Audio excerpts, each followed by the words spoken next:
ko'mir hamda o'tinga mo'ljallangan yangicha kotyollarni tanishtiramiz akalar. Tokda isish endi bundan buyog'iga o'ylamay qo'yinglar. Juda ham qimmat bo'lib ketyapti. Qaranglar. Har tarafini hisobga olishgan to'rlikda 2 kvadratga mo'ljallanganlari. Hozir narxini aytamiz.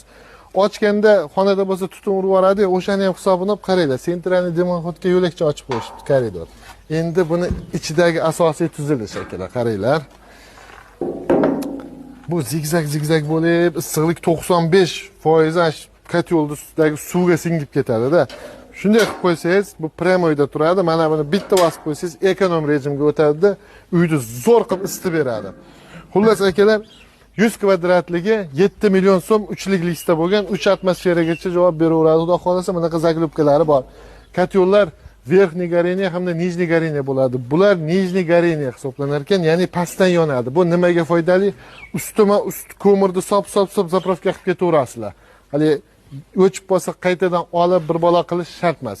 2 kvadratligi narxi 8,5 million so'm. 400 kvadratligi bor. Buni narxi 11 million so'm.